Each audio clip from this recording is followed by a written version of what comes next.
एक फैक्ट तो ये है कि इस्लाम इस वक्त दुनिया में सबसे तेजी के साथ फैलने वाला रिलीजन है।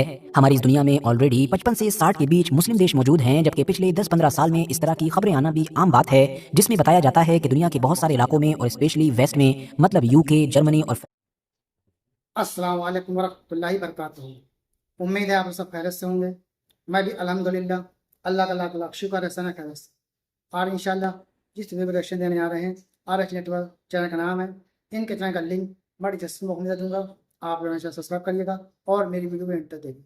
आज की बड़ी वीडियो इंपॉर्टेंट है, बहुत बेहतरीन वीडियो, बहुत समझने वाली वीडियो। एक तरफ तो इस्लाम बहुत तेज़ी से बढ़ रहा है, यूरोप कंट्री बहुत तेज़ी से बढ़ रहा है, मतलब पूरी दुनिया में सबसे तेज़ी से फैलने वाला जो मज़हब है वो है इस्लाम।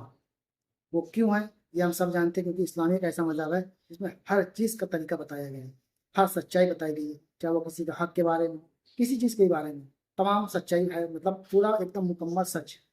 लेकिन क्या आप लोग जानते हैं इसका एक उलट भी मामला है कि बहुत से लोग ऐसे भी हैं जो इस्लाम छोड़ रहे हैं, बर्बाद कर लीजिए उनको, उनको दुनिया भर में बर्बाद कर लिया, अपनी आखिरत बर्बाद कर ली, जो इस्लाम छोड़ रहे हैं।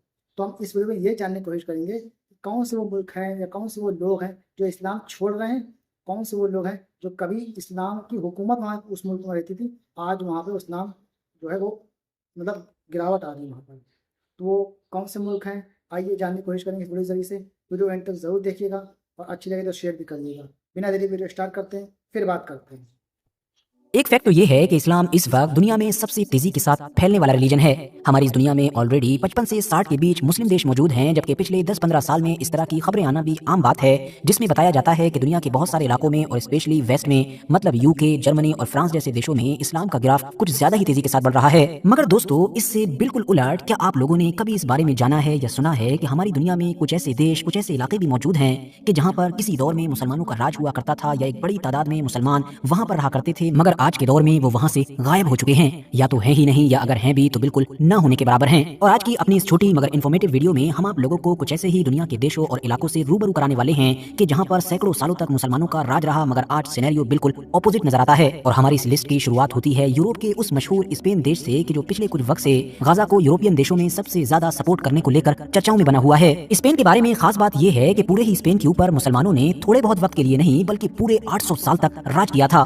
711 से ये राज शुरू हुआ और लगभग 1492 तक चला। मुस्लिम इतिहास के सबसे मशहूर कमांडर्स में से एक तारिक बिन जियाद के हाथों पर फतह होने वाले इस इलाके ने अपने दौर में खूब तरक्की की। मुस्लिम गोल्डन एज के बहुत सारे वैज्ञानिकों का ताल्लुक भी इसी स्पेन से था, कि जिसको उस दौर में अल अंदलुस कहा जाता था। अगर आप लोग आज भी स्पेन जाएंगे तो आपको अल कुर्तबा मस्जिद जैसी कई और बड़ी और ऐतिहासिक इमारतें मिलेंगी कि जो उस दौर की याद दिलाती हैं, और जिनको वक्त के साथ चर्च या फिर किसी दूसरी चीज में बदल दिया गया है। 15वीं सदी के आखिर में जब वहां से मुसलमानों का राज खत्म हो रहा था, तो मुसलमानों के सामने सिर्फ 2-3 ही ऑप्शन थे, या तो वो ईसाई बन जाएं, या फिर वो मरने के लिए तैयार हो जाएं, या फिर वो स्पेन ही छोड़ दें। मगर अफसोस, जिन लोगों ने स्पेन छोड़ने का फैसला किया उनमें से भी बहुत सारे लोगों को कत्ल कर ही दिया गया था। और ये सब कुछ झेलने वाले सिर्फ मुस्लिम ही नहीं, बल्कि उनके साथ यहूदी भी थे। इसीलिए दोनों ही तरह के लोग ज्यादातर जो वहां से भाग कर आए, उन्होंने सल्तनत उस्मानिया में पनाह ली थी। बाकी स्पेन में मुसलमानों के इतिहास पर कंप्लीट वीडियो ऑलरेडी मौजूद है, जिसको आप लोग डिस्क्रिप्शन में दिए गए लिंक के जरिए से देख सकते हैं। आगे बढ़े तो लिस्ट में दूसरे नंबर पर नाम है सिसिली का। सिसिली के जो मेडिटेरियन सी के सबसे बड़े आइलैंड के तौर पर जाना जाता है, ये आज के दौर के हिसाब से अपने आप में कोई अलग देश नहीं है, बल्कि ये मशहूर देश इटली का ही पार्ट है। मगर क्योंकि ये अपने आप में ही एक यूनिक कल्चर, यूनिक हिस्ट्री रखता है, तो इटली ने इसको एक स्पेशल स्टेटस दे रखा है। सिसिली के ऊपर मुसलमानों का राज 9वीं सदी के शुरू में ही शुरू हो गया था, जो अगले लगभग 250-300 साल तक चलता रहा। उस दौर में मुसलमानों के रूल की वजह से ही सिसिली का ये छोटा सा इलाका पूरे यूरोप के सबसे तरक्की याफ्ता इलाके के तौर पर जाना जाता था। मगर यहाँ पर भी फिर धीरे धीरे मुसलमानों का डिक्लाइन शुरू हुआ, और हद तो तब पार हो गई कि जब पॉप ने ऑफिशियली मुसलमानों को अपना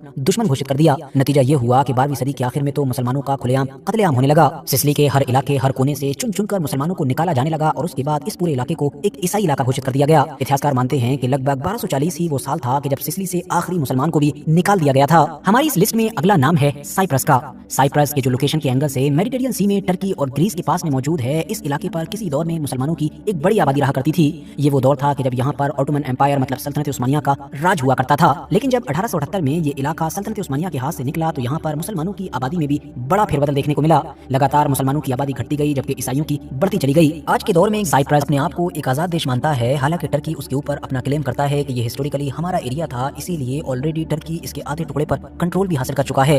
मगर उसके बावजूद भी यहाँ की मुस्लिम आबादी ज्यादा से ज्यादा 1 से 2% ही है। हमारी इस लिस्ट में दोस्तों अगला नाम ग्रीस का आता है, जिसको ऐतिहासिक तौर पर यूनान के नाम से भी जाना जाता है। लोकेशन के एंगल से क्योंकि टर्की के बिल्कुल बराबर में मौजूद है, तो इसीलिए उस्मानियों ने बिल्कुल शुरुआती दौर में टर्की के बाद सबसे पहले इसी इलाके को ही फतह करना शुरू किया था। 15वीं सदी आते आते आज के दौर का ये जो पूरा ग्रीस देश है, इसका सारा एरिया उस्मानियों के कंट्रोल में था और यहाँ पर एक बड़ी मुस्लिम आबादी रहा करती थी। मगर 19वीं सदी में जब इस इलाके में उस्मानी कमजोर होना शुरू हुए और उनका डिक्लाइन हुआ, तो इसका सीधा सा असर यहाँ की आम मुस्लिम पब्लिक के ऊपर भी नजर आया। मुसलमानों के खिलाफ बहुत सारे दंगे फसाद होने लगे, उनको जबरदस्ती उनका घर बार जमीन छोड़ने पर मजबूर किया जाने लगा। नतीजा ये हुआ कि बड़ी तेजी के साथ मुसलमान जान बचाने की खातिर दूसरे इलाकों में जैसा कि बोस्निया या फिर टर्की में जाने लगे। बची कुछ कसर 1923 में उस वक्त पूरी हो गई कि जब टर्की और ग्रीस ने एक मुआहदे के तहत पॉपुलेशन को एक्सचेंज किया।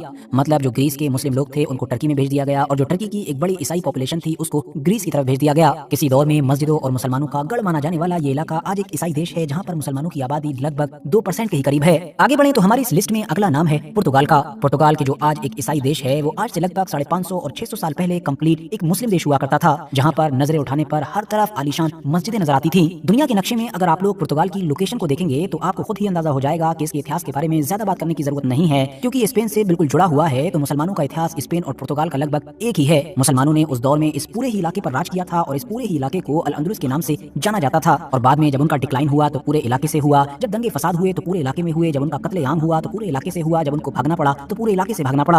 आगे चलें तो इस लिस्ट में अगला नाम है सर्बिया का। ग्रीस की तरह ही यूरोप के इस इलाके पर भी किसी दौर में ऑटोमन एम्पायर यानी सल्तनत उस्मानिया का राज हुआ करता था। उस्मानियों ने यहाँ पर लगभग 1459 से लेकर 1804 तक मतलब लगभग 350 साल तक राज किया था। और उस दौर में इस इलाके में मुसलमानों की एक बड़ी आबादी रहा करती थी, बेशुमार आलीशान मस्जिदें मौजूद थीं।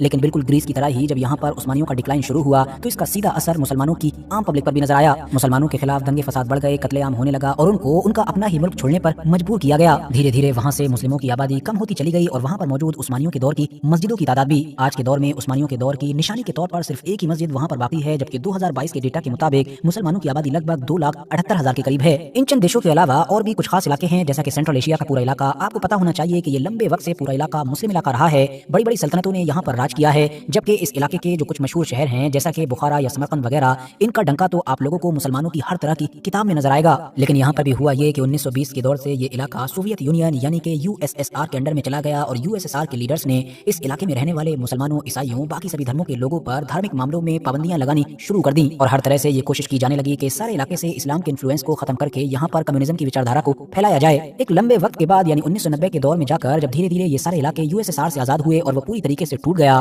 तो वैसे तो मजहबी एक्टिविटीज इन सारे इलाकों में दोबारा शुरू हुई, इस्लाम का दोबारा दौर शुरू हुआ। लेकिन चूंकि इस इलाके में अब इस पूरे दौर में ऑलरेडी 2-3 जनरेशन गुजर चुकी थी, तो ये जनरेशन पुरानी जनरेशन से बिल्कुल अलग थी। तो इसीलिए यूएसएसआर ने इस इलाके में मुसलमानों को और इस्लाम को जो नुकसान पहुंचाया उसकी भरपाई आज तक नहीं हो सकी है। इस इलाके के बारे में डीप नॉलेज रखने वाले लोग ये बात अच्छी तरह से जानते हैं कि भले ही ये इलाका आज एक मुस्लिम इलाका माना जाता हो, ये सारे देश एक मुस्लिम देश के तौर पर गिने जाते हों, लेकिन यहाँ पर रहने वाले ज्यादातर मुसलमान उस तरीके के प्रैक्टिसिंग मुस्लिम्स नहीं हैं कि जिस तरीके के मिडिल ईस्ट या फिर इंडिया, पाकिस्तान या बाकी वेस्टर्न देशों में भी नजर आते हैं। इसके अलावा दोस्तों तातारिस्तान की, जिसको आमतौर पर रिपब्लिक ऑफ तातारिस्तान के नाम से जाना जाता है और जो रशिया का बिल्कुल वैसा ही एक रिपब्लिक है, एक हिस्सा है कि जैसा दागिस्तान या चेचनिया वगैरह हैं, तो यहाँ पर भी किसी दौर में मुसलमानों का राज हुआ करता था। और आपको जानकर हैरानी होगी कि यहाँ पर मुसलमानों की हुकूमत कोई बहुत बाद में नहीं बल्कि बिल्कुल शुरुआती दौर में यानी 9वीं और 10वीं सेंचुरी में ही बन गई थी, जो अगली 3-4 सदियों तक यानी 13वीं सदी तक जारी रही कि जब तक मंगोलों ने इस इलाके को बर्बाद नहीं कर दिया। हालांकि मुस्लिम हुकूमत का दौर खत्म हो जाने के बाद भी अगली कई सदियों तक इस इलाके में खास तौर से मुसलमान ही बड़ी आबादी में रहते रहे थे। लेकिन जब रशिया ने इस इलाके पर कब्जा किया तो कॉलोनाइजेशन की गई, फोर्स कन्वर्जन किया गया और इसके अलावा जबरदस्ती वहाँ के तातारी मुसलमानों को घरों से निकलने पर मजबूर किया गया और सबसे ज्यादा हदें पार हुई सेकंड वर्ल्ड वॉर या कह सकते हैं स्टालिन के दौर में। नतीजा ये हुआ कि तातारी मुसलमान जो एक बड़ी तादाद में यहाँ पर रहा करते थे, उनकी आबादी कम होती चली गई।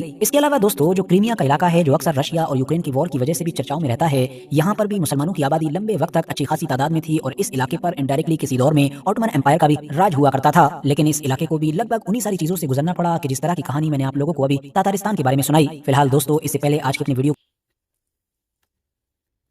तो दोस्तों ये तुम्हारा रिएक्शन जो हमने देखा और ये भी जाना कौन लोग हैं वो जो इस्लाम छोड़ रहे हैं, अब उनको क्या कहा जाए, किस वजह से छोड़ रहे हैं, अल्लाह बेहतर जाने। लेकिन बहुत से क्या सबसे तेज़ी से जो मज़हब फैलने वाला है वो है इस्लाम। ये भी हमने जाना इस वीडियो के जरिए से। तो उम्मीद है वीडियो आप लोग अच्छी लगी हो तो इसको शेयर ज़रूर करिएगा। तो फिर मिलेंगे शायद नेक्स्ट वीडियो में, तब तक के लिए अस्सलाम वालेकुम वरहमतुल्लाहि वबरकातुहू।